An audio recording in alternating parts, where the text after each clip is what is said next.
All right. So today we are here with Joe Scargill, Secret Service agent, Checkmate black belt wrestling coach at A Force Wrestling out of Ponte Verde, Brazilian Jiu-Jitsu. And you're also doing some work with Academy Safe. Now, I got to say before we even start the podcast, your last name is a very Secret Service agent last name. Like it sounds like something that would be written on titles of books. So thank you for coming on, man. I appreciate you taking out time of your busy schedule to kind of have a conversation and talk about your life and yourself and the work that you do. So I'm very curious as to, you being a Secret Service agent and all the other stuff that you're in working in. How did you get to the point that you are? Kind of give us a little bit of history about yourself and how we got where we are. Yeah, so first of all, Enrique, thanks so much for having me on. I No really problem, man. appreciate the opportunity. And yeah, man, I mean, we could throw my name on a book and sell it. I'm down for whatever. So, if you have a good idea, I'm all ears. I don't yet, but if I do, I'll definitely call you. All right, cool. Maybe after the podcast, if I'm interested. So, um, again, name's Joe Scargill. I'm an active Secret Service agent. Been with the Secret Service for over 25 years. Started my career in law enforcement with a local police agency as an officer in Columbus, Ohio. Um, Originally from outside of Philadelphia, Pennsylvania, and grew up there. Lifelong wrestler. Did a little wrestling in college out at Ohio State, and then once I graduated, I really didn't know what I wanted to do. So I was kind of finishing up school. I'm sorry. Once I got done wrestling, I really didn't know what I wanted to do. I need to finish up school, and I was working out at a World's Gym in Dublin, Ohio. It's a small suburb of Pennsylvania Columbus, and I met two police officers, and they were cool guys, and I started working out with them, and applied to the police department, got rejected the first time, applied again, and this will be a recurring theme in my life, Enrique, with women and with jobs. So. That's good. So applied again and got hired on and was with the department just a really short period of time. And then I had a cousin by marriage who was a Secret Service agent. We kind of had very similar paths, right? So he started as a wrestler, wrestled in high school, wrestled in college, was a local police officer in New Jersey, and then got hired on with the Secret Service. So he kind of recruited me over and told me about, hey, it's a federal job, the pay's great, you're going to get to travel a lot, see the world, do some pretty cool stuff, protect the president, right? Yeah, And it sounded great. So sounds great. I applied to the Secret Service, got rejected. So, spent some more time building my resume, got reapplied, got hired again, and then I started my career as a special agent in Columbus, Ohio in 2000. And just for the notes and my disclaimer, so my agency allows me to be on here. I can talk about the things we're going to talk about, but I am here on my own time, just representing myself. So I'm not an official spokesperson for the Secret Service. Right. I'm going to give you my observations based on the 25 years I spent in the organization and how Jiu-Jitsu has helped me be successful in the organization, which I think everybody's going to be interested in hearing. Yeah. And then, but I am not like, this is not an officially endorsed Secret Service discussion. So just wanted to get that out there for my protection more than anybody else's. So in 2000, I started with the Secret Service. I spent about 4 years in my first office in Columbus. And to give your listeners a little bit of a history of the Secret Service, would that be helpful if people Sure, don't man. know Yeah, sounds what we great. do? So everyone knows us for our protective mission, right? For our successes in that and our failures, on July 13th. But we've been an investigative organization since 1865. So right after the Civil War, the Secret Service was tasked with hunting down and arresting counterfeiters. They were making counterfeit money. We still do that today. Since 1865 to 2025, we still have financial investigations. It wasn't until after the assassination of President McKinley in 1901 when we picked up full-time presidential protection. Mm, So we've been doing presidential protection for 125 years now. yeah. We've had 3 critical incidents. President Kennedy was assassinated. President Reagan was shot outside the Hilton there, and by Right. John Hinckley, and lastly, unfortunately, President Trump was shot in the ear, And so, if you look at any other organization, I can't think of another one where if you've had 124 years of Right. success and 3 days of failure, that's a pretty good track record. But for us, we have a zero fail mission in our Yeah. protective, and those failures are catastrophic, right? So a little bit of the mindset of how we have to approach work every day is that Hmm. even one failure every 100 years could cripple our organization. Yeah, that's such a good point that you brought up, man. Like I was thinking about it right now that you said those three incidents, but in my mind I was thinking, yeah, those are incidents over the time frame that you guys were actually since you guys started doing protective detail, right? So Correct. for any other organization that's like, oh man, it's that's the error rate is very low.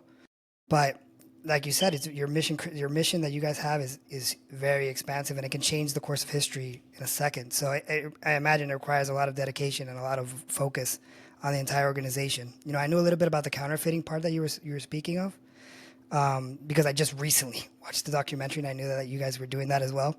But yeah, man, it's got to be a very high pressure situation that you find yourself in every day. So first of all, I thank you for your service.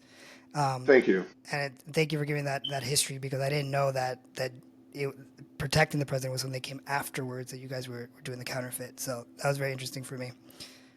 Thank you. Yeah. So again, it's a lot of things. A lot of people don't know about what Hmm. we do. So I spent 4 years or I'm sorry, 3 years in Columbus, Ohio, chasing counterfeiters and traveling and doing protection. Right. That's always a constant theme in what we do.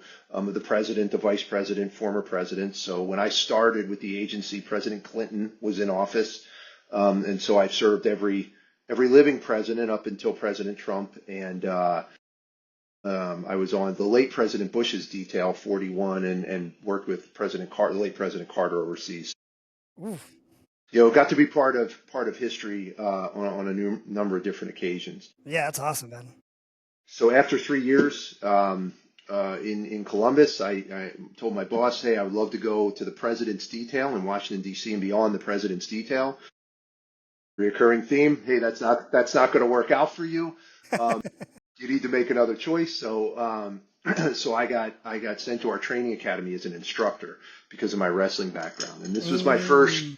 my first real exposure to jiu-jitsu. So I had seen it a little bit. I had a Wait. Before we jump into jiu-jitsu, like yeah you said, your wrestling background, but you also said at the beginning that you wrestled for Ohio State.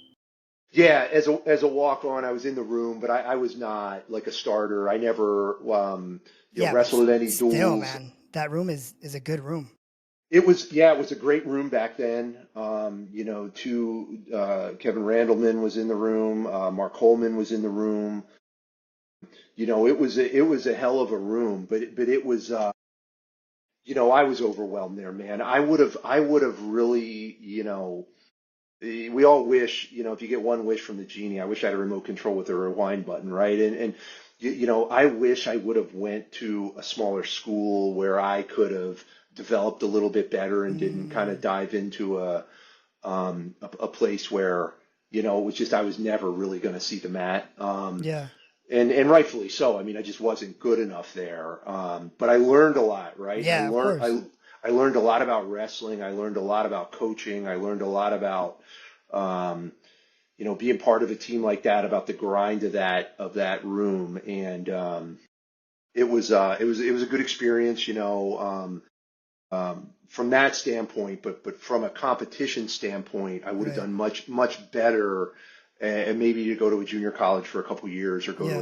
a smaller school, and so I actually think I've gotten much better at wrestling later on in life, at least from an understanding of the sport and than I did back then, right? But we all want to go to these big schools, and Right, right, right. it sounds like a great idea at the time, but I could have used some better guidance back then. I mean, I'm sure that even then you developed some like the mental toughness that you probably got out of that room is it's probably hard to find anywhere else. Like you could have gone to a junior college and developed there technically, but I don't think you would have the training partners or the room intensity that you would have that you have encountered in Ohio State and just the trajectory of your life. I'm assuming you can correct me if I'm wrong here. That mental toughness that you gained in college, that tough room, allowed you to apply that to everything else in your life. So it's like, it's a balance, right? Sure, of course. So you know, mental toughness is one of those terms that people throw around, right? So Okay. so it's like mentally tough, mentally tough. But what does that really mean? And so I try to define it, right, with and this is my definition, and I think I might have stolen this from I heard Coach Brands from Iowa say something very similar, but this is how I define mental toughness for the athletes I coach is just, doing the same process or the same thing over and over and over again, seeing no result instantly, but knowing that you're making tiny improvements, right? And having the ability to stick with that, whether it's with fitness or with your job or in the wrestling room, just practicing a shot over and over and over, and you're not getting that instant feedback, right? I always, we carry guns for work, right? And we always say, like, when people love shooting steel targets, I don't know if you've ever shot, but when you shoot a steel target, you get that instant feedback, right? Right. Bang, ping, bang, Hmm. ping, right? Wrestling, jiu-jitsu is not like that, right? You spend months and months and months and months and months, and it seems like you're just kind of spinning your tires in the mud, and then all of a sudden, your coaches see it, people watching see it, but you don't see it and feel it, right? And it's Hmm. kind of like doing push-ups and looking yourself in the mirror. It's like, you don't really get instant results, right? It's not shooting steel, so. That would be the one thing I learned is that even though I felt like I wasn't getting any better, I actually felt like I was getting worse there because I was just getting, I had nothing for anybody in that room. I feel like that I did build that, hey, if you keep on it, it will pay off, like you said, maybe even in a totally another line of business, right? Whether it's in the Secret Service or police department or finance or whatever it is. So definitely a skill you learn there, and it's kind of hard to make it out of a wrestling room without learning that skill, right? Yeah. So you were saying that because of your wrestling background that we covered briefly right now, you were able to land a coaching job in the training facility for the Secret Service, right? Correct. Yeah. So 2003, 2000, let's say 2003. So I go So you're to our 3 years in, right? 3 years in. I go to our training academy. It might have been more like three and a half, but I go to our training academy and I get put into a section we called control tactics, which is basically like combatives, right? Defensive tactics. So I think the more modern, so it's teaching people how to deal with subjects, everything from compliant subjects up to deadly force, right? And then techniques all along on how to do that. So, So hand-to-hand um, combat for those from that range of scenarios. correct, Okay. correct. And I had been exposed to jiu-jitsu a little bit, watched a couple UFCs and, rolled around a little bit with some friends. There was a Helsing school in town and, it was new, but it wasn't really super popular yet. So, I get to our training academy and on staff, one of the instructors in this control tactics section was a black belt under Helsing. Scott Devine's his name. He's got schools all up and down the Southeast Coast now, but so he's a black belt. He's in there, and he would train us while we were at the academy. So we'd have a break, a lunch break. We'd all go down in the mat room, and Scott would teach us some jiu-jitsu. And we had like a Wednesday night fight club where everybody would come over. Scott would teach a lesson. We'd roll, and it was awesome. And so we started learning, real jujitsu from him, but we didn't do anything in the gi. It was all no gi because we're in our uniforms. So, Yeah. I got my blue belt from Scott. I forget when, but probably about halfway through my time there at that academy. And then Scott had left and went to the Federal Law Enforcement Training Center, which is down in Brunswick, Georgia, right on the Florida-Georgia border. Just about an hour north where I am here in Jacksonville. So Scott went down there. So now we didn't have a jiu-jitsu instructor. So we had, myself and some other guys who were, kind of like a blue belt level. So we formed a relationship with Yamasaki's Jiu-Jitsu in Rockville, Maryland. So you remember Mario Yamazaki from the Yeah. UFC? Of course, the referee. Yeah. So him and his brother have a school. I mean, they have many schools, but they have a school there right outside of Washington, D.C. in Rockville, Maryland. So we started going over to Yamasaki's and, training there. I got my purple belt from Fernando Yamasaki. Um, and so now two belts, two different guys, and Yeah, but time he's for he's legit though. oh, it was really legit. Yeah, Yeah, I that guy's learned a legit. lot. I learned a lot of jiu-jitsu, man. I learned a lot of jiu-jitsu. Um, so it's time for my next assignment. I wanted to go overseas. It was my lifelong dream to go overseas and be a Secret Service agent and do kind of like the James Bond thing, right? And go to parties and wear a tuxedo. So I Shaken, not put, stirred. yep, put in to go to Rome, Italy. Um, I did this two other times before, got rejected both times, put in a third time. Not going to work out for you. Tenacity, bro. Yep. So three times the charm, not in this case. So, someone from our Washington, D.C. Headquarters, big boss, calls me and says, hey, Rome's not going to work out for your brother, but how does Sofia, Bulgaria sound? And I'm like, not How really was sure it where in that that. time? I didn't know anything about it at that point. Yeah, but I mean, you didn't know anything about it, but Yeah. now that you've been there, was it like a turmoil? Was it No, turmoil no. there? No? So in 1989, their communist government fell and they became a democracy. Okay. So we're talking, it's 2007 now. Okay. They've had in 2000, almost 20 years, 18 years of democracy, but it's certainly, they were still trying to figure things out, right? Right. So I go over there and there's no jujitsu, uh, but there is a hell of a wrestling culture, Yeah. and there's a hell of a judo sambo culture, and just martial arts in general, right? And so I just started meeting people in the that were local Bulgarian citizens that I would learn sambo, learn judo, and I kind of started a little bit of a jiu-jitsu club there because there was some young guys that were interested. So, I started teaching jiu-jitsu to them as a purple belt. There's two brothers, Bobby and Vladi. Now they have a huge club in Sofia, Bulgaria. They're both black belts. I don't know how many students they have. I think it's over 100 if you include the kids. Like, it's a huge jiu-jitsu club. Jiu-jitsu is very, very popular in Bulgaria now. So I met my wife, who would come to be my wife while I was over there. She's Bulgarian, so we have quite a connection to Bulgaria now. She goes back every summer. My kids Nice. go back. My kids go back with her. My kids are bilingual. They train jiu-jitsu and wrestling over there all summer Ooh. when they're back. So, it's pretty good. It's a pretty good deal, right? And it's nice for my boys to have that multicultural experience. And I love the people and the culture of that country, and I have some of my closest friends that are Bulgarians that I see when I go back. I get to do a little bit of jujitsu when I go back. Always make sure I stop in and do a So seminar. how's the jiu-jitsu over there? Like, 'cause since they have that culture of that grappling culture in Europe, it's very sambo focused. There's a lot of wrestling and judo. So Yeah. I can imagine how that mix, or how's the culture, how's the training in that area, Dude, they're killers. right? Yeah, they're really good. Their kids are really good. The adults are all good.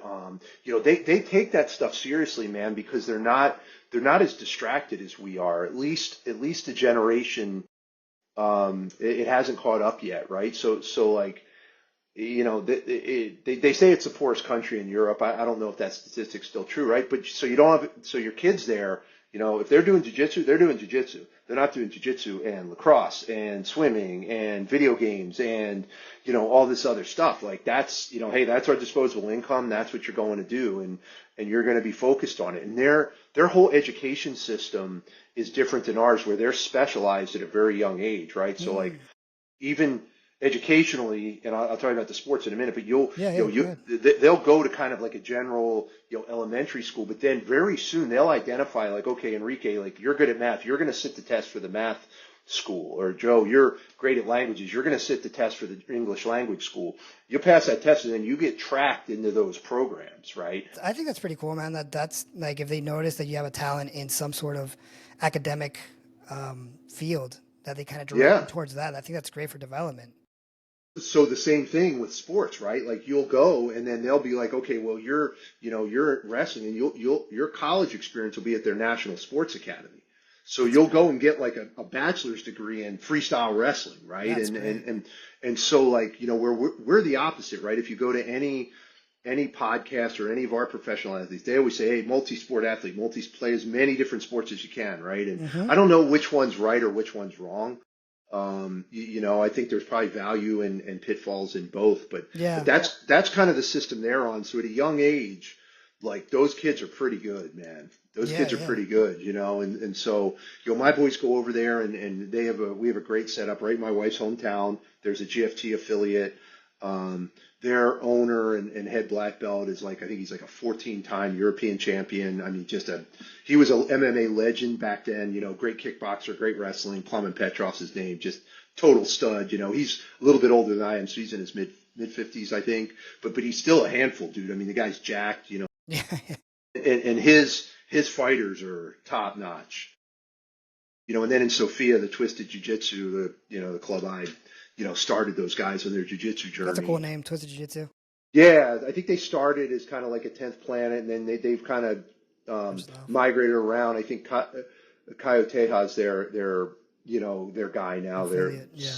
So it's but they're pretty good. So I spent 5 years over there, and professionally, I worked out of the embassy there, and I worked a lot with the Bulgarian, with their law enforcement intelligence services, but I also traveled quite a bit because I covered, the Middle East and Africa from there. So I spent Wow. a ton of time. I mean, brother, you name the place. Like, I've been to Gaddafi's compound in Tripoli. I've been to Gaza City. I've been to So Ramallah. how was that like? So you were in Bulgaria and then you moved to No, North. I would travel on a Oh, temporary travel, duty travel, to travel, travel. support missions in those And countries. how was that life like on and going to doing those missions over there in the Middle East? So it was different than doing it in the military, right? Because I was kind of on my own. Like I would fly in and I'd have to liaison with the security forces at the embassy, the regional security officer, people from him or the FBI, and then I would be able to do what I needed to do through those contacts, right? But it's James Bond pulls his gun out a lot more than I did, right? But it was Right, a lot of cooperation and collaboration. right. Um, while on the ground there to make sure I could get done what the Secret Service needed me to do, right? And you think about places like Yemen, Mm-hmm. Oman, Iraq, Libya. These are all places where it's not super easy to do business, Right. but you kind of build some skills there, and you do some mental Is it toughness. stressful? Well, it's exhilarating and stressful, right? Interesting. It was kind of the job we all thought it would be when we were little kids, right? Because you'd show up there and it's like, well, you're the guy, you got to make it work, and Right. you're spending time building these relationships in the country that you hope will hold up when it's time, for game day when the job needs to get done. So stressful from a standpoint of, there could be countries that have different agendas than what the United States has, right? And those are in conflict, and you're trying to bridge that gap and make this work. But a lot of times it was, to be honest with you, man, it was a lot of fun. Like the stressful part is how long you're gone, right? You're just away from home a lot, Okay. and so, that brings its own stresses. But at that time I was single, I didn't have any kids. I had a dog at home, but that was it. And then, my wife, who's, was my girlfriend at the time, Right. would take care of my dog when I was traveling. Yeah, So, yeah. So you're at the um, perfect age to kind of engage in those types of I don't know, I'll call it missions or travel. Yeah, I guess missions, right? So you're yeah, at that age that you could do your job professionally and not really have that worry or concern about home. yeah. So yeah, I had nothing back home.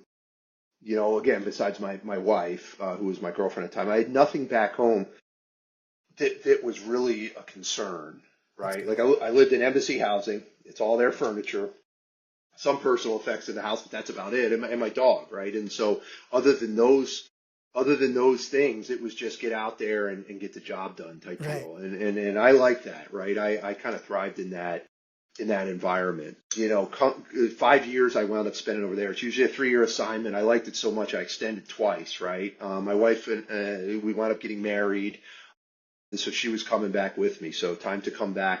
So I'm still a purple belt. A lot of training, but nobody there to really me or Yeah. promote me. So, and I still haven't done much in the gi, hardly anything at all So you no started gi. your jiu-jitsu career essentially in no-gi, which is not the traditional path when it No, comes to grappling. I think no. everybody starts in the gi at some point, except for now. Now you're seeing a lot of no-gi schools popping up, and people can start with the no-gi. But you were like an originator of starting in no-gi. Yeah, and not by, not by any design other than, we were training in the academy, so we didn't wear gis. And then, Yeah. what happened, Enrique, is, I can at least reflect on it now is like my ego got in the way of it because Mm, with my wrestling background, even though I wasn't a good college wrestler, I still, compared to somebody who didn't wrestle, I was right. pretty good. And you throw a purple belt level jujitsu on top of that. And it's like, I would give, some pretty good, especially when I was younger, right? I mean, I'm talking, early mid 30s. I'd give some people a hard time Yeah, and, man. even black belts, right? And Right. so, my ego wouldn't let me put that aside and put the gi on for a long time, man, a long time. Really? And That's I'm really interesting. upset with myself because I'm like, well, I put this gi on and they're going to be choking me and holding my pants. And, Yeah, yeah, yeah. it's like, I'm not going to look as good, as competitive as I am without it. And, shit, if I would have done that way back, I'd probably be a four stripe black belt by now. But, Right. it's just, again, this is why, for my sons and the kids I teach, I try to get them to remove that ego and not focus so much on that because, I'm living proof that it held me back, right? Hmm. A lot. It held back my jiu-jitsu development. I think I'm caught up now skill wise, but certainly not rank wise, right? And so, um, I come back. I'm still a purple belt. For all my hard work, all these missions to Yemen and Libya, I applied to go to a bunch of different assignments to DC, and I got sent to Detroit, Michigan. So, again, a reoccurring theme in my career. I kind of made a living on taking assignments no one else wanted. So, Yeah. um, I go to Detroit. I start more no-gi wrestling at a gym that's no longer there. The owner and head black belt of this gym was the first black belt in the state of Michigan. It's a Hegan Machado black belt. I made a mistake and said Gene Jock on another podcast, but he's a Hegan Machado black There's a belt. lot of them. You just gotta say Machado. Just say Yeah, Machado. You'll be Machado, right. Machado. There you go. He's a Machado black belt, and so I would teach some wrestling, some no-gi stuff there. Still nothing with the gi. From there, I So went you to were at the Houston. Machado school, and were you just not going to the gi classes? Correct. You were going to the no gi. Yeah. Yeah, I would teach a no-gi class at lunch, and then on a Saturday for him. And he never asked you to put the gi on. He was like, "Hey, man, Oh, all the time, all the time, all the time, he's all like, the you gotta put time. that gi on." Yeah, I just didn't do it. So then from there, I went to Houston, Texas, to George Bush's detail, the late George Bush, and trained at a place called Paradigm. It's a huge gym in Houston. Yeah. It's a GFT gym. Still no gi there. And then from there, Minneapolis, Minnesota. Okay. So Big uh, wrestling. Uh, big wrestling place, yeah. and so I got a funny story. So Let's go. I hadn't done in anything in wrestling for years and years and years. I was really disappointed with how my college went, and I did some AAU USA wrestling stuff, Okay. Greco freestyle stuff, and it was a lot of fun. But I was burnt out, man. Right. I had some injuries, and so. I'm going up to Minnesota, and I go up for my house hunting trip to look for a house Mm. to move from Texas. So I go up by myself. My wife was super pissed we were leaving Houston, going to Minnesota. So I'm up there by myself, and my training officer, when I was a police officer, both his sons were very, very successful wrestlers in Ohio and then at University of Minnesota. Mm. The Slager brothers, CP and Dustin Slater. So Dustin was a true freshman national champion, multiple time All-American. CP, multiple time All-American, was on the Greco national team. So those guys were both there, and Dustin Slater was an assistant coach on the men's varsity team at Minnesota.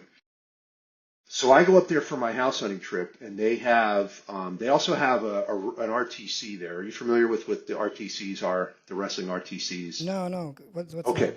So it stands for Regional Training Center. So we have the Olympic Training Center right in Colorado Springs where everybody goes.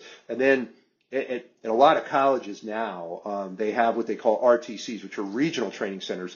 So it's kind of like professional wrestling teams for Greco-Roman and freestyle wrestling. And then, so you've got these club teams, these training centers you can train at, and then you can go try to qualify for the U.S. national team, which would then be the Olympic team and not Yeah. in Olympic years. So there's a Greco and freestyle team here at University of Minnesota.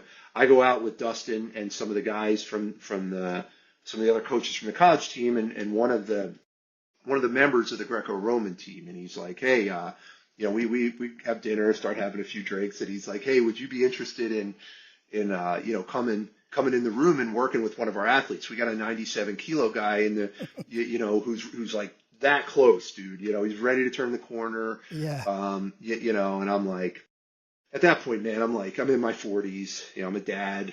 I've been out of wrestling so long, but I was Yeah. like, you know what? A couple more of these drinks, and I agree to it, right? And so He knew when to like, catch you. He's like, yeah, let's do a yeah, couple more drinks, couple more beers. yeah. And so like, and so then the next week, I just showed up and started training with the team, Did and you wake up the next morning like, oh, well, I didn't know what the hell I agreed to, right? But it says on our badge for the Secret Service, worthy of trust and confidence, right? So I gave this guy my word I'd show up. So I show up and start training, and the head coach is Dan Chandler, who's like a legendary figure in USA wrestling. He was a Greco-Roman Olympian. He was in Rulon Garner's corner when he beat Karelin, that big. yeah, So I yeah, mean, yeah. this is like the pinnacle. And I show up there, haven't stepped on a wrestling mat with wrestling shoes on in shit, I don't know how many years, right? But I would just show up and I would work with that 97 kilo athlete they wanted me to work with, and just got to be friendly with these guys. And years and years later, they always laugh and tell the story because the next day they're like, that guy's never going to show up, right? So but it just proves that like that mental toughness, right, is like you don't have to be the best, just show up and keep working. And we went to the U.S. Open in Vegas. We went down to World Team Trials. We traveled all over the place. And the guy I worked with, he wound up going to qualifying for Olympic trials. That didn't work out for him, but I mean, he Yeah, got, still. he achieved a pretty high level of success. And Yeah. I'm not here to say like, oh, it's because of my great coaching. No, Right. but I was willing to show up and step in the room. I don't want to make it seem like that at all, right? It wasn't Right. like, hey, because I got there, but Yeah. I was willing to go into the room and work with them. And add a little bit of value, right? Yeah. So that was super cool too. So I say it to say they took, and I know we probably want to talk about the Secret Service, and I No, will. no, we can. This is great. We go wherever you want to go. I like this conversation. What we're talking about. This is great. Right, cool. So they took a real interest in me and my family, the wrestlers and the coaches, because I Yeah. was there, right? Not because I'm some sought after coach that, oh my God, we finally got Joe Yeah, you Scargill here showed in the up. You room. showed up for a lot of people wouldn't have, man. To be honest, Right, that but it was level of like, hey, wrestling. yeah, this guy's willing to show up. So Right. both of my boys had a really rough start to life medically. They were twins, they're preemies. They spent about 10 weeks in the NICU. One had a terrible prognosis. They were thinking, both ambulatory and auditory issues. They weren't sure he'd be able to walk. They weren't sure they were pretty confident he wouldn't be able to talk. Was that when you were at the RTC? In Michigan, I'm sorry. So they were born when I was in Michigan. Okay. So Okay. they were, 5 by the time we're at the Okay. RTC, Okay. and but four. So Dustin Slater, again, this national champion, world team member, assistant coach of a top 10 program in the Big Ten, took it upon himself to basically start my boys in wrestling, and he would give them private lessons, just to give it to him, and a lot of tumbling and rolling and a body awareness in space. And again, we did all kinds of physical therapy, speech therapy, Yeah. and again, that stuff was obviously extremely valuable. But my son now, I mean, he can walk, he talks, he's in the same grade as his brother, he's bilingual. He's on our wrestling team that I have here in Ponte Vedra Beach, and the out, and he not only is he skilled, Yeah. right? Not a world beater, but he knows what he's doing. He thinks he belongs in there, That's which is great. what I wanted, right? My wife made that observation the other day, and that's what really matters to me is like I don't care if he ever wins a match or wins, but the fact that he thinks he belongs in that room and he puts the work in, again that mental toughness, that's what's important, right? So he learned that thanks to the environment there at Minnesota. Right. Yeah, I A was big just gonna fun. ask that. Like that's such a crucial that the fact that they took him in young to do those private lessons is probably such a crucial point in his development that allowed him to grow and be the person that he is today. Build I mean, strength. you would tell me. Yeah, yeah. Build strength, build coordination, build timing, feel part of a team, right? Understand to struggle, right? And that That's so it's not important. easy, right? Right? That if it's not hard, or I'm sorry, that if it's not easy, you don't give up, you keep going, and he learned that from being around the men in that room. Yeah, and such an early age as well. It makes it kind of like it goes into them. It's ingrained in them Yeah. at an early age. Yep. It's so important. So that's such a crucial point that you mentioned. And that I think that's such an important point that you bring up for every child. That everybody is able to face and deal with difficult things at an early age to develop properly and face difficulties with a different mindset than somebody that hasn't at a young age. So I think it's important for development, regardless. I mean, you're a coach. You do it all the time. You kind of see that in the children that you coach, right? Yeah, so great observation, and I think jujitsu and wrestling are both, especially if they're taught right. Like wrestling has a natural grind to it Mm, that kind of forces you to push through things, where jujitsu can have that, right? If you have the right environment and the right coaches, and so I think that the biggest advantage for kids is obviously learning to defend themselves, all the confidence, all the stuff, but I think the biggest advantage is to realize if it gets hard, there's solutions here, right? Quitting yeah, and quitting is not it, right? There's solutions here, and you can work through those, and also learning that this is the hardest part, right? Especially for kids is like you can't focus in on these medals, belts, and stripes. You've got to focus in on learning the techniques and making sure that you could do them. And a case in point, I did a private for one of the athletes on the wrestling team this morning, and I bring my boys with me, to be partners. But my kids could teach that private to that kid mechanically. They know exactly the training system. They know exactly what he would need. They're very in tune to that, and it's because they've just been around it and grinded through it themselves, right? right. And it's not like they're these superhuman wrestlers that are winning all these medals. They're not. We actually don't even really compete a whole lot. Okay. But they're very focused on getting better at the sport. Yeah, but I mean, you mentioned kids, but that's also a thing for adults too. You'll see it too with adults, that they focus on the stripes and the belts and the medals or whatever the case may be, and they don't understand that where the real appreciation should lie is in the training and the day to day. Focus on that more than on the medals and Yeah, the training. It happens with yeah, adults as well. You see it all the time. yeah. I teach an adult class on Saturdays. Yeah, guys that make $1 million a year pissed they didn't get a piece of athletic tape on a white belt. And it's just like, dude, you got to frame it into perspective, right? And I think that's why, like the Penn State is so dominant in wrestling. Is you heard what their coach was saying, like, hey, like we're not worried about what happens out here on this piece of rubber. Mm, This is nothing compared to the trials you're going to face in life and things like that, and just framing that, but also being able to frame it so that your athletes believe it. yeah, That's when you're going to see real development, right, as a team. And right. so, anyway, so then in Minnesota, I finally, COVID hit and we couldn't really do a whole lot of training. So we got a little underground training facility there from a jiu-jitsu school I was doing some no-gi at. And he said, hey, we're just doing straight gi. There's no-gi here. So if you want to train here, you got to wear the gi. So how So many years were you doing specifically no gi and then you decided to jump into the gi? Like, was it 5 years? How long were you been doing no gi until you decided to jump into gi?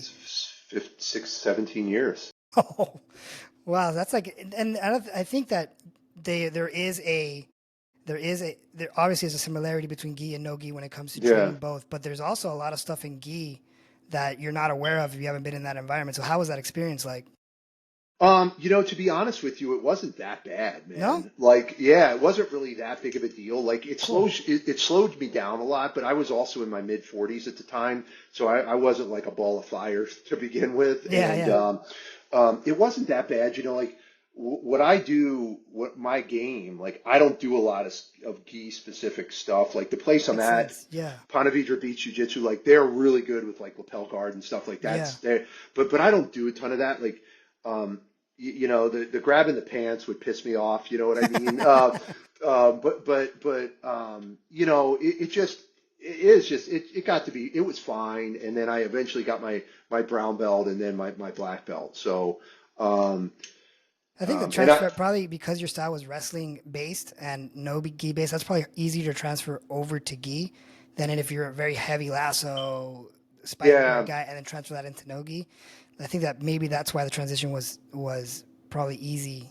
It's probably easier to transfer from no gi to gi, I think. Yeah, I like, like I use my guard game is exactly what it is. It's a guard. I'm not, I use it if I have to. I use it to try to get off the bottom, and I do have obviously submissions and stuff like that from there, but I'm definitely more of a top focused grappler. I don't do, I've had neck surgery, a ton of injuries, so I don't do a whole lot of going upside down and spinning around on my Yeah, head yeah. and stuff like that. So, But that's the way it jiu-jitsu was supposed to be. When they started jiu-jitsu back in the day, and I'm sure you're aware of this, but the yeah, guard was meant for exactly what you're explaining it for. Like you have a couple submissions, you get your submissions off that. But as jiu-jitsu developed, it turned into this whole entire system. But the purpose of the guard was to be able to get back on top, sweep, yeah, submit if you have to. So your game kind of aligns with that traditional yeah. values of what the guard is for. It's definitely old school. And then I do a lot of footlocks because I learned them in Bulgaria from the Sambo guys. Yeah, So I've I incorporated was a gonna lot of ask that. that. Yeah, I've incorporated a lot of that into my game because it's really effective, Yeah, you yeah, know, yeah, and yeah, and really you can submit someone much better than you, much better you than at jiu-jitsu if you have an advanced footlock game. So yeah. I wouldn't say mine's advanced. Mine's probably like a moderate game, but it's definitely more than most traditionalists like myself have. Yeah. No, I mean that's a good point because the leg lock game was adopted maybe like 5 years or 6 years, maybe more, but Yeah. there was definitely a point of adoption of leg locks into jujitsu. So you were probably doing those leg locks before that point of adoption. You were doing Yeah, them I in mean, Bulgaria. 2007 to 2012 is when I learned them and started doing them. So a long time ago. You were catching people. But I think Dean Lister was Yeah, doing them out on the West Coast for a long time. I mean, yeah, but very few. Man, he was back then. It was just him, and when Dean Lister was competing, it was probably just him, and he was known for that. yeah, But yeah, the community like wasn't really into leg locks until when was it? When the new wave people started doing them, when yeah. Danaher started doing it. So around that time frame is like around the Dean Lister time frame is when you were applying those leg locks. So it's good that you got to see them transition to it, but also you learned the importance of them while learning another art. And from high level guys, dude. So the one club I would train at in Bulgaria, their heavyweight was the only person to beat Fedor Emelianenko in a combat sambo world championship. I mean, That's that's yeah, that's that's an his name, accomplishment. yeah, pretty legit, right? So Yeah, I yeah. mean, like you're talking about like world class sambo judo athletes in that room. Yeah, it was just it was fun. But I will tell you this, man, and what jujitsu has been able to do for me for the job has been tremendous.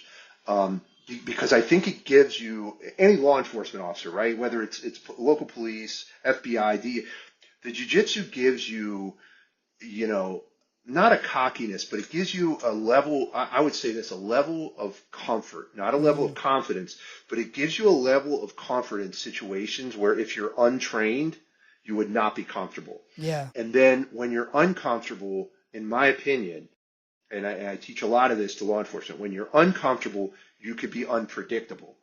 which then creates issues. And some of the videos we've seen, and some of the police brutality we've seen, and some of the police officers that have been hurt, injured, or killed in the line of duty, we see, right? When you're uncomfortable, you do things that aren't, like, think about just physical discomfort, right? You squirm, you move, Yeah. right? You're unpredictable in what you're doing. So if you're in a situation where you're uncomfortable, because you can have the tattoos down your arm, the being tier 1 operator beard, but if you're not trained, you know that. Yeah. Right. And so now when you're in a position where you may need to rely on some of that training, you're uncomfortable. And then Yeah. your reactions are unpredictable, right? And sometimes they're good, right? And maybe they're not. So that's what I would say. And then that has given me an ability to deal with the general public, or even people that when I would need to arrest. I could handle myself in a more comfortable and calm manner, right? And then, Yeah. and the other thing I would say, especially for people with badges and guns, if you have those kind of followers to your podcast, is, like, look at how much firearms training you do as a law enforcement officer, right? You are constantly on the range, or you should be anyway, shooting, right? And getting very proficient with that tool that you bring to work. And if you think about how many times we go and train with hand-to-hand stuff, it's very infrequent. Which you probably use more. I mean, you would tell me you would probably use more hand-to-hand stuff than you would, in terms of, not you're going to get into a fight, but to control a person, to be able to arrest a person. That's more used. You're going to use it more than you would use a firearm. So, in my opinion, if you're using something that's so extreme, the most extreme measure would be to use the firearm, right? Sure, deadly force, yeah. So, if you're training that so often and you're so familiar with that, and you don't have that component of learning how to use hand-to-hand tactics or jiu-jitsu and grappling, you're gonna, and correct me if I'm wrong, like, steer towards using that first. And also, if you don't know grappling or how to handle grappling, you may see a situation that's bad a lot worse than it really is, because you're not used to it. Sure. 100% right. So when I was teaching in the academy, we would have a class of, recruits, right? And back in those days, it would be a lot of former police, former military in the class, right? So you'd be like, okay, well, how many people in here were former police officers? 2/3 of the class's hand will go up. And then you'd be like, okay, well, how many of you have ever had to shoot and kill someone in the line of duty? Every so many classes, maybe you'd get one, right? Maybe every 5 classes, one person. Okay, then you ask the next question, how many of you in the line of duty ever had to put your hands on someone? Boom. All the same hands would go back up, right? So, like, this is why it's important to know this stuff, right, guys? Because at every point, if you're going to put handcuffs on someone, you're going to put your hands on them. Even if they're compliant, right? Even if they're compliant, you're going to put your hands on them. And then we know statistically, I know this isn't a law enforcement podcast, but But this is great. We know statistically that when people tend to resist and it turns physical is that point of when you're depriving them of their freedom physically with those handcuffs, right? Psychologically, the click of that sets in, and now the fight is on. And it's not necessarily the fight that me, bad guy Joe, wants to hurt Officer Enrique or Agent Enrique. It is me, bad guy Joe, does not want to go to jail, and I want to get away from Agent Enrique, and his personal safety is not high on my priority. Such a good way of putting it, man. I didn't think about it that way. Like, it makes sense that it's the point of their liberty maybe not being taken in every scenario. It's 100% being taken. Okay. You're putting someone in handcuffs. You're not free to go, right? Right. Your liberty, your right and your liberty to move freely about your area is done. It's over. Okay. So that People moment is when your mind goes, whoa, wait a second. And it turns into a situation. I didn't even think about it that way. I would think that someone would become an aggressor as soon as they're in this confrontation with law enforcement. But that point is a good statistic to know, just to know the point of conflict. So you're always going to have your percentage where the fight's on immediately, right? But overwhelmingly, statistically anyway, the struggle starts when the cuffs go on, right? And so, like, then let's look at why jiu-jitsu, because my hands, I am the most likely scenario statistically for a law enforcement officer is when I'm grabbing you to handcuff you, the fight comes on. Well, now we're in a grappling match, right? So if I know jiu-jitsu, and I'm trained in jiu-jitsu, I'm prepared for that situation, right? So I think jiu-jitsu prepares you for the most likely scenario you're going to encounter as a law enforcement officer. or even as like a security guard or a bouncer at a bar, right? You grab somebody by Mm-hmm. the scruff of the neck and the hand and you're escorting them out and they turn, hey, get your hands, and now the fight's on, but Mm-hmm. your hands are already on them. Mm-hmm. So if you're trained in jiu-jitsu, you're prepared for that situation. And then two, in any security role, again, bouncer, security, agent, Secret Service, police, the worst case scenario, I'm on the ground and someone's on top of me. Mm-hmm. And you and I know we're in that position how many times a class, right? Mm-hmm. So again, you're trained. In a real situation, you're not going to be super calm, but you're comfortable there, right? I'm comfortable that I can defend myself in that position because I put myself in it, or someone puts me in it multiple times a night, Tuesday, Thursday, and Saturday, right? Or however many times you train. So that's why I'm such an advocate for jiu-jitsu is operationally.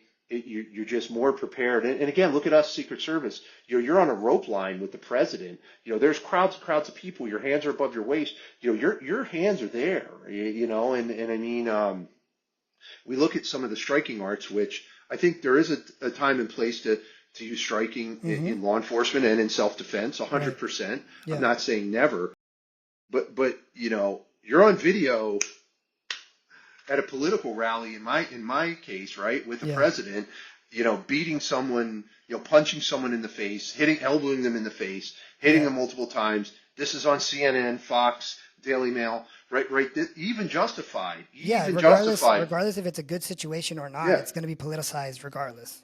It right. doesn't matter what side you're on. It doesn't matter.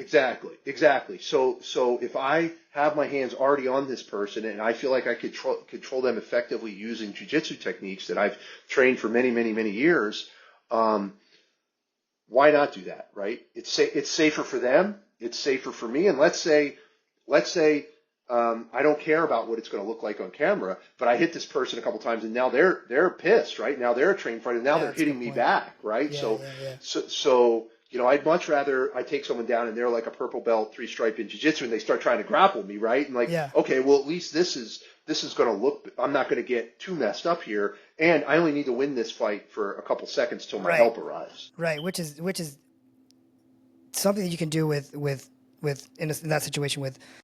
I mean, I guess the question would be to ask is, I mean, you know how the training is now for law enforcement officers. Obviously, you have experience Yeah. in that. What do you think the time frame needs to be for those training officers? Let's say they don't know anything jiu-jitsu and they're going to get into being a police officer or a Secret Service agent. There has to be some sort of time frame for them to be able to do at least a job effectively, right? So, but obviously, ongoing training is very important. But Yeah. what do you think that time frame should be in order for somebody to consider themselves capable of doing law enforcement type of work? Let's say they don't know any jiu-jitsu.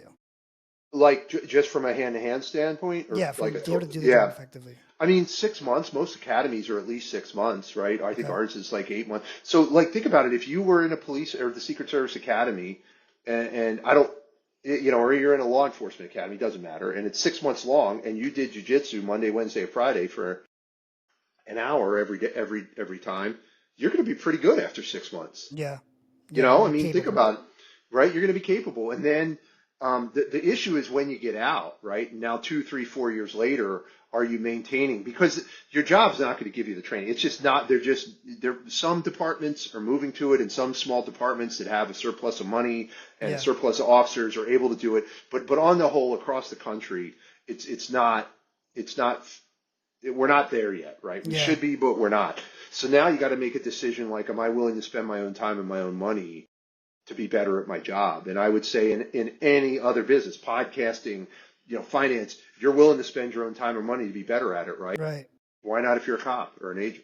Yeah, and especially for that type of skill, it's not riding a bike. It's a perishable skill when it comes to grappling. At least in my experience, you may remember certain things, but when it comes to how your body reacts in a grappling scenario, let's say you take 2 weeks off, and at least in my experience, when I take 2 weeks off, coming back, I've lost like my cardio, my ability to react. I think my body's not reacting at the time of my brain. So the issue, I guess, you're trying to put out is that it's the maintenance. They're not maintaining the way that we should. The community should, right? Yeah, I mean, and you don't have to do it law enforcement specific, right? If you just went and did traditional gi jiu-jitsu a couple times a week, you're going to cover 95% of the situations you'll encounter on the street. And you're going to be trained and you're going to be good and you're going to deal with people better, man, because you're comfortable in the engagement because you know if it starts getting bad, well, I'm trained to deal with this situation rather than I'm screaming F-bombs at the guy, with my head ready to pop off and I'm, doing all kinds of crazy stuff because I'm uncomfortable in the engagement because I know deep down in my heart I can't defend myself if this were man to man and it turns bad, I'm screwed, right? Yeah. So that's just kind of my take on it. I think my profession has a way to go to kind of adopt that.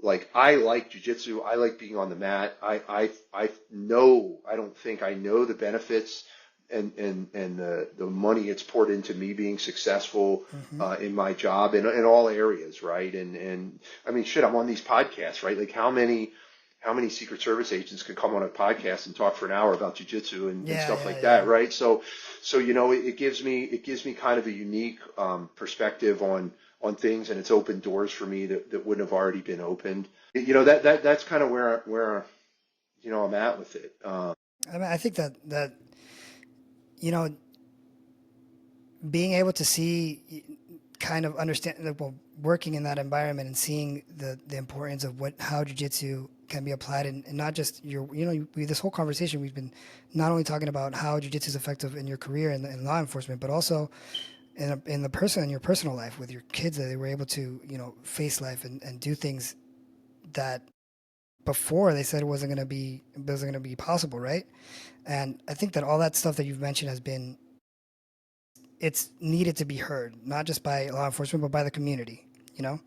No, man, I know we're getting ready to wrap, but I would definitely love to say on that aspect that personally, and as mad as I've gotten and frustrated I've gotten with my kids, in jiu-jitsu and wrestling, it is so awesome to be on the mat with them and share that with them and see them develop and see them kind of fall in love with the two sports and see them get better and see them build their confidence, and see them just carry themselves as like little young men that are comfortable in engagements, right? Mm-hmm. Um, and it's awesome, man. And it's my wife's done a lot for their development too. I'm Of not course. here to take all the credit for that, but Right. it's just been so cool to be a part of that and watch them develop. It's as a father, it's just such a blessing. And then other kids that I've been able to help, right, and adults, and it's just I got a text right before I jumped on this thing. A guy's like, hey, could you free up some time to do a private with me in the next few weeks? And I was like, yeah, sure, of course. He's like, hey, would you be willing to do it if I brought my whole family and you did showed us some self defense? That's great. And I'm like, man, this is just great. The people you meet, and this is why I always advocate for cops to not just train at your academy, go to a gym and meet people that aren't carrying a badge and gun, because you're going to meet some of the nicest people. You're going to meet some of the friendliest people. You're going to meet people that you never thought you would be friends with. Hell, probably people that you thought you not only would you be friends with, you would think you wouldn't even like them, right? Mm-hmm. And then you wind up getting super close with these folks. Yeah. And that's a big part of it too, especially for the adults, right? I mean, like, I go there to meet some friends, and yeah, it's super cool, man. So it's really opened up a lot of doors for myself, for my family, for my children. And I'm really grateful to Ponte Vedra Beach Jiu-Jitsu, and the owner, John, who's let me come in there and train and kind of put my stamp on some of the things that I do. We started our own wrestling club. It's an officially recognized USA Wrestling A-Force Are you running that wrestling one? club. That's I yours, am. right? Yeah, That's it cool. is. Yeah. And it's awesome, man. It's awesome. And, we're certainly not ready to go up to Penn State and take on the Nittany Lions yet, but we're getting there, right? Yeah. I got two other guys that help coach that, and they're really good and really enthusiastic. They're both wrestled in college as well. Just great dudes and really care about the sport, really want to see the kids do well there. And so that's great. The jiu-jitsu is great there. So it's really been a blessing. The weather is awesome here in Florida, man. I'm never leaving. So, but what questions do you have for me, Enrique, man? I want to make sure I'm answering things you want to know. Man, for me, it was a great conversation, and I usually go in with kind of just getting an understanding of who the person I'm interviewing, who I'm speaking with, and I kind of prefer to allow them to give their side and their perspective in order for me to ask questions. I'm curious. I'll ask questions during the podcast to Okay. get an understanding of who I'm talking with and their perspective. You know, everybody has their own view on things, and I have something to learn from other people. You know, the reason I started this was to give, um, academy owners and jiu-jitsu athletes kind of a platform to market themselves and give back to the community in the way that they want. But what I've learned is that what I really enjoy is how much I've learned from other people, man. So this has been great for me. I think that you really answered, or really was, well, what I wanted was, it was a fruitful conversation. I learned a lot from it. So the floor is yours, man. Is there anything that you think we should have covered that we didn't, or is there something that you want to talk about that we haven't talked about? It's up to you. No, I think it was good. I think one thing, I definitely want to mention Academy Safe, right? So you had asked me off air about Yeah, Academy Safe, and it's just something I'm a part of where Milton from Jiu-Jitsu Dummy started it, and it is I think he had a bad experience at hmm his one of his gyms, a and lot of people have bad experiences and it's a community issue. You know, you're seeing it. There's a lot of good gyms. I don't want to say that every yeah, gym is bad, but it is a place that also people take advantage of other people, and it needs to be addressed. And I think that's what Academy Safe is doing. But go ahead. yeah, I agree with you 100%. It's just a way for people that have been in trouble before, quite frankly, Mm-hmm. aren't going to be talking with our kids and stuff like that, right? And so like one of the things, what Academy Safe does is does a background check on all the instructors. It makes sure all the instructors are trained in CPR and the use of an AED. Um, you know, again, if someone goes through the process and they're on the Academy Safe website and the registry, does that mean that you could just like leave your kids there and nothing will ever happen? No, of course not, right? That's like saying, well, I put my seatbelt on, I can take my hands off the wheel and blindfold Right, myself, and I'm right, going to be right. fine, right? So it's not a 100%, but it's a level of it's a level of it's showing you that these academies that do it are willing to go to extra step to show that show their clients and their students that, hey, we give a shit about the pardon the language, but we Go really ahead. care. We really care about making sure that this is a safe, comfortable environment for you, your family, your children to learn in.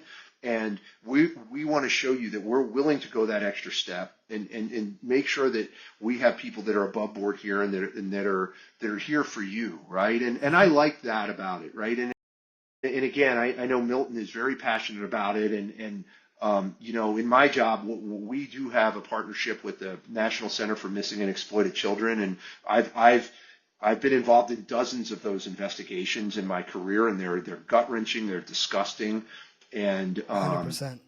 and we could do a whole nother podcast about that stuff. Yeah, And yeah. anything I could do to be a part of that and try to prevent that from happening in the space that I love, which is jiu-jitsu and wrestling, that Right. I'm all for it. And other people are doing it, right? USA Wrestling, all the coaches have to submit to a background check. You're right. IBJJF, all the gym owners do, but not all the instructors do.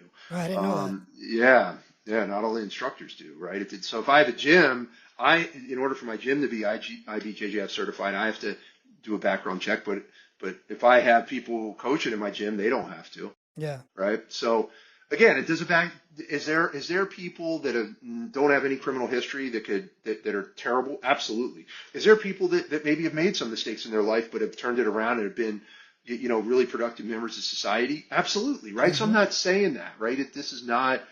And look, the other thing is like, I don't want to be the moral police out there and stuff like that. But look, if you're purporting yourself, I think if you're a black belt, especially, and you're purporting yourself to be an instructor and Mm-hmm. making people call you professor, that there is add-ons that go with that other than just teaching good jujitsu, Yeah, man. right? And I believe that, and I take that part serious, right? And like Yeah. I want to make sure that when I'm in my gym, that the kids I'm coaching see me as somebody that's an upstanding member of society, someone that they could ask advice to and get good advice, and someone that has respect for boundaries and is professional, Right. right? So I believe if you're a black belt and you want to teach, that's part of that package. I agree. I agree. So, I mean, this has been great, man. It's been a great conversation. I really appreciate your time. I know you're very busy with everything that you have on your plate. No, that's it, man. That was a great conversation. I really do appreciate it. I learned a lot. Thanks, brother. Yeah, anybody out there, you can find me at just at Joe Scargill 11 on Instagram. If you're down in the area, you want to do a private lesson or just want to pop in and see anything. And then I also do, um, leadership talks and trainings, well, That's to great. corporate events. So if anybody would be interested in having me come out, I have a whole leadership system I teach for, I've talked to insurance companies, financial firms, law firms. Where can somebody find that information? Just Just contact you?